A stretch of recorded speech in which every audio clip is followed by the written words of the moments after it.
Hi friends, ఒక్క క్షణం మీ కళ్ళు మూసుకోండి. మిమ్మల్ని ఇప్పుడు ఈ ఆధునిక ప్రపంచం నుంచి కొన్ని కోట్ల సంవత్సరాల వెనక్కి కాలం పుట్టక ముందున్న ఆ మహాశూన్యంలోకి తీసుకెళ్తున్నాను. అక్కడ సూర్యచంద్రులు లేరు, భూమి లేదు, కానీ అనంతమైన ఆకాశాన్ని చీల్చుకుంటూ ఒక భయంకరమైన అగ్నిస్తంభం ఉద్భవించింది. ఆ అగ్నిదాటికి బ్రహ్మ, విష్ణువులు లాంటి మహాదేవుళ్లే వణికిపోయారు. అసలు ఆ అగ్నిస్తంభం ఎక్కడి నుంచి వచ్చింది? అది పర్వతంగా ఎలా మారింది? ఇప్పటికీ ఆ పర్వతం చుట్టూ అదృశ్య రూపంలో దేవతలు తిరుగుతున్నారా? మీరు కంఫర్టబుల్ గా కూర్చోండి, ఎందుకంటే ఇప్పుడు మనం వెళ్ళబోయే ప్రయాణం సామాన్యమైనది కాదు. పాప పుణ్యాల లెక్కల మారే చోటు, సిద్ధులు సంచరించే మోక్ష మార్గానికి, సాక్షాత్తు శివుని చెంతగా మిమ్మల్ని తీసుకెళ్తాను. ఇదే అరుణాచలం. సిద్ధంగా ఉన్నారా? Let's start. చాలా కాలం క్రితం సృష్టికర్త అయిన బ్రహ్మదేవుడికి, స్థితికారుడైన విష్ణుమూర్తికి మధ్య ఒక వివాదం మొదలైంది. ఈ విశ్వంలో నేనే గొప్ప, నా వల్లే సృష్టి జరుగుతుంది అని బ్రహ్మ అంటే, కాదు, నేనే అందరినీ రక్షిస్తున్నా కాబట్టి నేనే గొప్ప అని విష్ణుమూర్తి వాదించారు. ఈ వాదన కాస్త ఒక పెద్ద యుద్ధంగా మారింది. వారిద్దరి అహంకారాన్ని తగ్గించడానికి మరియు అసలైన సత్యాన్ని చూపడానికి పరమశివుడు వారి మధ్య ఒక అనంతమైన అగ్నిస్తంభ రూపంలో ప్రత్యక్షమయ్యాడు. ఆ స్తంభం ఎక్కడ మొదలైందో, ఎక్కడ ముగిసిందో తెలియనంత భారీగా ఉంది. అప్పుడు ఆకాశవాణి ఇలా చెప్పింది, మీ ఇద్దరిలో ఎవరైతే అగ్నిస్తంభం యొక్క మొదలు లేదా చివరన కనుక్కుంటారో వారే గొప్ప. విష్ణుమూర్తి వరాహ రూపం ధరించి భూమిని తవ్వుకుంటూ ఆ అగ్నిస్తంభం అడుగు భాగం ఎక్కడుందో చూడడానికి పాతాళలోకానికి వెళ్లారు. బ్రహ్మదేవుడు హంసరూపాన్ని ధరించి స్తంభం పైభాగం ఎక్కడుందో చూడటానికి ఆకాశంలోకి ఎగిరి వెళ్లారు. చాలా కాలం వెతికిన తర్వాత విష్ణుమూర్తికి ఆ స్తంభం అడుగు భాగం కనిపించలేదు. తన ఓటమిని అంగీకరిస్తూ వెనక్కి తిరిగి వచ్చారు. కానీ బ్రహ్మదేవుడు పైకి వెళ్తుండగా శివుని తలపై నుంచి కిందకు పడుతున్న ఒక మొగల పువ్వు కనిపించింది. అలాగే అక్కడ ఒక ఆవు కూడా ఉంది. ఇప్పుడు బ్రహ్మ ఒక ఉపాయం ఆలోచించారు. పువ్వుని నేను శివుని తలభాగాన్ని చూశానని విష్ణుమూర్తి దగ్గర అబద్ధ సాక్ష్యం చెప్పమన్నారు. ఆవును కూడా అడిగారు.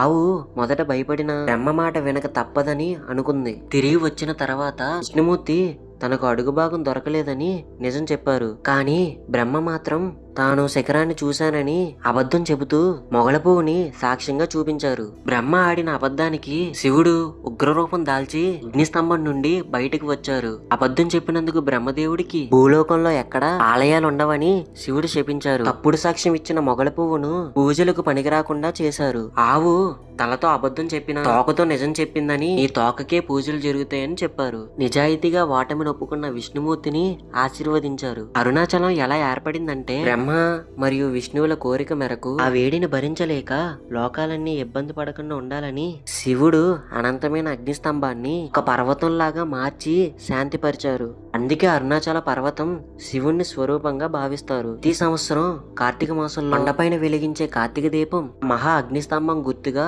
జరుపుకుంటారు. చిత్రగుప్తుడి గందరగోళం. చిత్రగుప్తుడి కథ ఏంటంటే, యమధర్మరాజు దగ్గర సహాయకుడిగా ఉండే చిత్రగుప్తుడు ప్రతి మనిషి చేసే పాపాలను, పుణ్యాలను తన అగ్రసందని అనే పుస్తకంలో రాసుకుంటారు. ఒకసారి చిత్రగుప్తుడు ఒక వింతని గమనించాడు. భూలోకంలో చాలా మంది మనుషులు కొన్నేళ్ల పాటు బోలెడన్ని పాపాలను చేస్తూ వచ్చారు. కానీ సడన్ గా వారి ఖాతాల్లో పాపాలన్నీ తుడిచిపెట్టుకుపోయాయి. కేవలం పుణ్యం మాత్రమే కనిపిస్తుంది. ముఖ్యంగా అరుణాచలం వెళ్లిన భక్తుల విషయంలో చిత్రగుప్తుడు ఒక విషయాన్ని గమనించాడు. అరుణాచలం వెళ్ళక ముందు వారి ఖాతాల్లో అబద్ధాలు, మోసాలు, ఇతర పాపాల కొండలు పెరిగిపోయాయి. అరుణాచలం వెళ్లిన తర్వాత వారు చేసిన ఒక గిరి ప్రదర్శన వల్ల అంతకు ముందు ఉన్న పాపాలన్నీ ఒక్కసారిగా తుడిచిపెట్టుకుపోయాయి. చిత్రగుప్తుడికి ఇది ఎలా సాధ్యమో అర్థం కాలేదు. నా లెక్కలు తప్పుతున్నాయేమో అని కంగారు పడ్డాడు. చిత్రగుప్తుడు ఈ విషయాన్ని యమధర్మరాజుకు చెప్తే, ఆయన అరుణాచల క్షేత్రానికి ఉన్న మహిమ అటువంటిది, అక్కడ అడుగు పెడితే పాపాలు నశిస్తాయని చెప్పారు. అని చిత్రగుప్తుడు స్వయంగా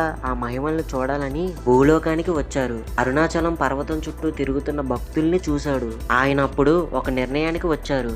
అరుణాచల పర్వత మార్గంలో ఒక చోట ఒక గీత గీశారు. గీతకు ఒక వైపుకు వెళ్ళక ముందు, రెండో వైపు వెళ్లిన తర్వాత అని రాసుకున్నారు. అంటే ఒక మనిషి గీత దాటి అరుణాచల గిరి ప్రదర్శనకి వెళ్తే పాత పాపాల పుస్తకాన్ని మూసేసి కొత్తగా పుణ్యాల లెక్క మొదలు పెట్టాలని నిర్ణయించుకున్నారు. ఆ కథకు నిదర్శనంగా ఇప్పటికీ గిరి ప్రదర్శన మార్గంలో యమలింగం ఉంటుంది.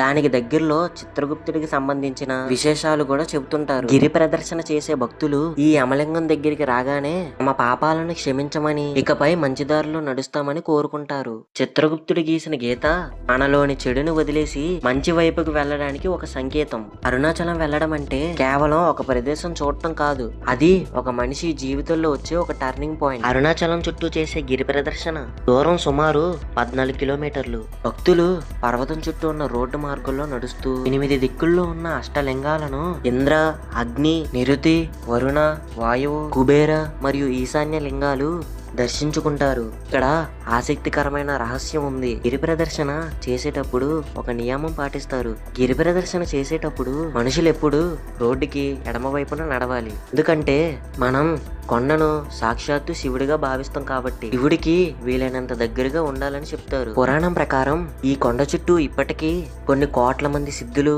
మునులు మరియు దేవతలు అదృశ్య రూపంలో తిరుగుతూ ఉంటారు. వారు రోడ్డుకి కుడివైపున నడుస్తారని నమ్మకం. మనం ఎడమ వైపున నడిస్తే దేవతలు కుడివైపుకు నడుస్తున్నప్పుడు మనకు వారికి మధ్య తగలకుండా ఉంటుందని పెద్దలు చెబుతుంటారు. అందుకే గిరి ప్రదర్శన చేసేటప్పుడు ఎవరిని తాకకుండా, ఎవరితో మాట్లాడకుండా మౌనంగా నడవాలంటారు. దీని వెనుక గొప్ప అంతరార్థం ఉంది. పూర్వం పార్వతీదేవి సరదా కోసం శివుణ్ణి కళ్ళు మూస్తుంది. దీనివల్ల లోకమంతా చీకటవుతుంది.